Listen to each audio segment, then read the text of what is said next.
Welcome guys. अभी जो video देख रहे थे उसका टाइटल है रमज़ान में तरावी ना पढ़ना क्या गुनाह है।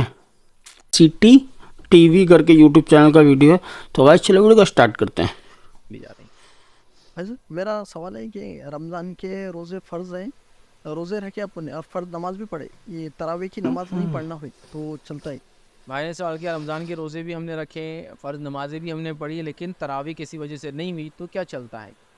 तो देखिए, सबसे पहले उलमा लिखते हैं, फ़तवा में मौजूद है कि दो अमल ज़रूरी है किसी भी अमल के कबूल होने के लिए।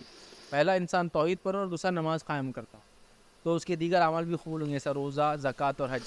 बहुत से लोग होते हैं ना, एक अल्लाह को मानने का दावा करते हैं, कभी नमाज नहीं पढ़े, लेकिन हज बराबर चालू है, ज़कात भी चालू। उलमा लिखते नहीं ना, तौहीद और नमाज के बाद दीगर अमाल फ़राइज़ भी कबूल होने वाले। तो लिहाजा आप रोज़ा रख रहे हैं, फ़र्ज़ है, और आप नमाज भी पढ़ रहे हैं, फ़र्ज़, लेकिन ये नमाज मुसलसल पढ़ी जाएंगी। कोई बोल रहा मैं रमज़ान में खाली नमाज़ पढ़ता और रोज़े रख रहा है, तो फिर ये तो हमेशा नमाज़ पढ़ना है, तौहीद पर रहना है। तौहीद दुरुस्त हो, नमाज़ कायम करें और उसके बाद ये दीगर करना है। तो अगर आप नमाजी हैं, मतलब फ़र्ज़ नमाज़ें पढ़ते हैं और रोज़ा भी रखते हैं, लेकिन किसी वजह से आपकी तरावी छूट जाती है, तो इससे आपकी इबादत में कोई फ़र्क नहीं आएगा, फ़र्ज़ में कोई नुक्स और कमज़ोरी नहीं आएंगी, चूँकि तरावी आपके मकामात को एलिवेट करेंगी, आगे बढ़ाएंगी, चूँकि रात की नमाज़ है। लेकिन उसके ना पढ़ने से आपके रोज़े और आपकी नमाज पे कोई फ़र्क नहीं आएगा, ईमान में कोई इंशाल्लाह कमज़ोरी नहीं आएंगी। ये इजाफ़ी चीज़ है, याद रखें। तो आप एक इजाफ़ी काम नहीं कर रहे हैं, और उन लोगों को मैं ख़ास नसीहत करूँगा जो ये करते हैं कि तरावी नहीं पढ़ पाते हैं बोलकर वो ईशा भी नहीं पढ़ते हैं। मैंने ऐसे कई लोगों को देखे, क्या होता है, तरावी नमाज होगी ईशा की, अब ईशा के बाद आपके घर में कोई बीमार है, आप बिज़नेस पर हैं, आपकी ड्यूटी टाइमिंग बदल नहीं सकती है, अब आपको निकलना बाहर, तो कैसा हो जाता हो, अरे ना कोई ईशा को नहीं जाता हो, ईशा गए तो तरावी पढ़ना पड़ेगा, तरावी नहीं पढ़े तो मस्जिद से निकल नहीं सकते, मस्जिद से निकले तो लोग देते, आप कुछ लोग क्या करते हैं, नमाज़ पढ़ लेते ईशा, तरावी की वजह से ईशा भी धीरे से ऐसा खिसकते जाते दूसरे दरवाजे की तरफ कहीं, तो भी फिर धीरे से देख देखते कोई देख रहा तो नहीं, ऐसा होता है ना। पहले ज़माने में लोग फिल्मा देखने चले जाते, बच्चे देखते, पहले कोई रिश्तेदार देख रहा तो नहीं आसपास थिएटर के, फिर चुपके चुपके वो करते हैं, फिर आईडी से तारत खाने में घुस जाते हैं, फिर आईडी से वजू खाने से निकल के चप्पल पहले से बाहर है और एकदम मुँह यूँ फेरते फेरते निकल जाते। फिर थोड़े दिन बाद उनको शर्म आती है करने पे, कोई भी देख लेते, बोलते जान दो अब नमाज, तो ईशा ही नहीं पढ़ते तरावी के लिए। तो ऐसा नहीं ना, आपने ईशा पढ़ ली आपकी, आप फ़राइज़ करें रोज़ा तो आपके लिए काफ़ी है। लेकिन मैं ये नहीं कह रहा हूँ कि आप तरावी छोड़ सकते हैं, पढ़ना चाहिए, अच्छी बात है, बहुत अच्छी बात है, लेकिन उससे ना आपके रोज़े में पढ़ना कमज़ोरी चाहिए, आएगी उसके सब छोड़ने आपके से, लिए ना पढ़ना चाहिए, नमाज में अच्छी दिक्कत बात है कमज़ोरी आ मतलब। रही, ना रमज़ान के फ़ायदों से महरूम रह रहे हैं। रमज़ान के मज़ीद फ़ायदे उठाएंगे आप, ज़्यादा फ़ायदे उठा सकते हैं जब तरावी पढ़ रहे हैं। लेकिन आजकल के यूथ्स को मैं जो देख रहा हूँ ना, ऑलरेडी फ़राइज़ के लिए को आ नहीं रहे हैं, उस पर आप बोलेंगे तरावी भी तुम्हारे लिए कंपलसरी है, एक दिन भर का थका रहा मजदूर है उसको भी आप खड़े कर दे रहे हैं उसमें, और फिर उस पर जिसको कहेंगे वो कंपलसरी जो चीज़ बनी हुई, क्या मालूम आपको तरावी की, एक पारा तो कम से कम होना, नहीं होता किसी किसी से एक पारा खड़े है। हालांकि गल्फ वगैरह के अंदर तरावी होती है, चाहे जितनी भी रकातों की आप बात करें, इतनी लाइट इतनी हल्की होती है, क्योंकि फ़र्ज़ नहीं है, नहीं इतना हल्का करते हैं कि आप वहाँ जाएंगे तो आपको महसूस भी नहीं होगा, इतने आराम से, इतने उससे, जैसा कि मिसाल के तौर पर इमाम साहब एक रकात में एक रुकू पढ़ा रहे हैं, उनको पता है शहर के लोगों की हालत ऐसे नहीं है, ये काम कर करके इनकी हड्डियाँ चूर हो चुकी है, थक गए, ये एक्सपर्ट्स काम करने आए हुए, ये नहीं कर सकते ज़्यादा काम।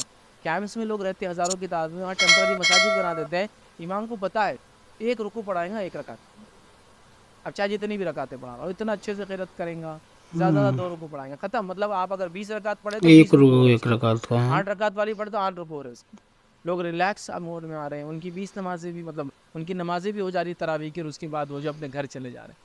हमारे पास इंडिया पाकिस्तान में तो अजीब मामला है। और हम जब छोटे थे तो हम ढूंढते थे अलम तरा की नमाज़ कहाँ हो रही है, अलम तरा की नमाज़ ना आखिरी 10 सूरतों को एक बार पढ़ते हैं, फिर दूसरी 10 रकातों में एक बार और पढ़ लेते हैं, तो बोलते हैं अलम तरा की नमाज़। तो माशाल्लाह वो नमाज़ ऐसी होती थी कि 20-22 मिनट में ख़त्म, 20 रकात विद तरावी, मतलब वित्र मिला के, ईशा तो हो गई, उसके बाद सब मिला के। तो हम लोग तो ऐसी मस्जिदें ढूंढते थे जब छोटे थे, क्योंकि एक बच्चे होने के नाते बड़ा मुश्किल होता है उतनी देर खड़े रहना, ठीक। फिर खुशी और खुशू का एक अजीब व गरीब माना ले लिया गया। फजर में अगर इमाम साहब 4 रकात 4 रुकू पढ़ा दे तो फोड़ डालते उनको, समझो को इमाम साहब कैसा हो रहा है। तरावी के अंदर पहले उसमें समझो खींच दे रहे आधा पारा हो पहली 2 रकातों में, और लोग खड़े, फ़राइज़ में आपने वो इखलास नहीं दिखाया, वो जज्बा नहीं दिखाया जो आप नौफिल के लिए कर रहे हैं। तरावी पहली है, दो रकात में आधा पारा खींच दिया है। नमाज है, क़यामुल लैल में काउंट कीजिए, रात की नमाज में काउंट कीजिए, रमज़ान में इजाफ़ी नमाज काउंट कीजिए, और रमज़ान के अंदर रात में खड़े रहने का अजर क्या है? आप सब फरमाते मन क़ाम रमज़ानन, जो रमज़ान में खड़ा रहा रातों में, ईमानन व एहतिसाबन, ईमान के साथ और इस नीयत के साथ कि इसका मुजाहिद मिलेगा, गुफ़िर लहू मा तक़द्दमत मिन ज़ंबी, अल्लाह उसके पिछले सारे गुनाह माफ़ कर दे। तो उसके फ़ज़ाइल से मैं इनकार नहीं कर रहा हूँ, नहीं तो आप बोलेंगे कितना इजीली बोल दिया इन्होंने तरावी। पिछले सारे गुनाह माफ़ कर देगा अल्लाह माशाल्लाह। अगर आप तरावी पढ़ने से डर रहे हो और इशा छोड़ रहे तो अल्लाह के लिए इशा पढ़ते रहिए। इशा का अजर तो पता नहीं कितना होगा, ये तो खाली एक रात की नमाज की हम बात करें।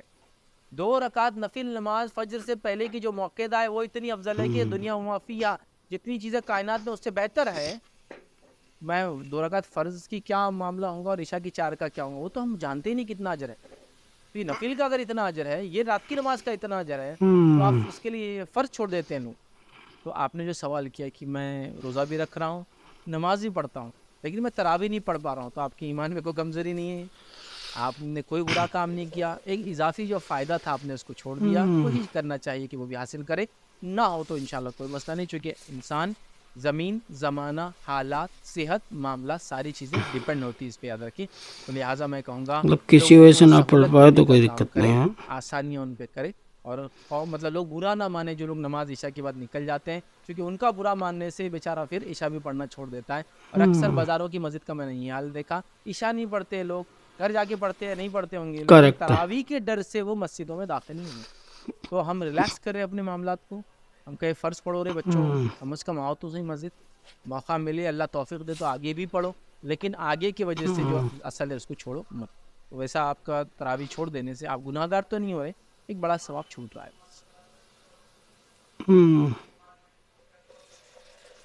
बड़ा सवाब छूट रहा है। वैसे भी रमज़ानों में एक नेकी की 72 नेकी मिलती हैं बोलते हैं ना, मतलब इनका कहना ये कुछ मतलब वैसा तो नहीं होगा और किसी वजह से नहीं पढ़ पा रहे, अगर आप रोज़े रख रहे हो नमाज पढ़ रहे हो ठीक, किसी वजह से तरावी नहीं पढ़ पा रहे चलेगा, कोई नहीं, सब कोशिश करो पढ़नी चाहिए। तो गाइस यही था आज का वीडियो, ओरिजिनल वीडियो का लिंक डिस्क्रिप्शन से ले लेना। अल्लाह हाफिज़।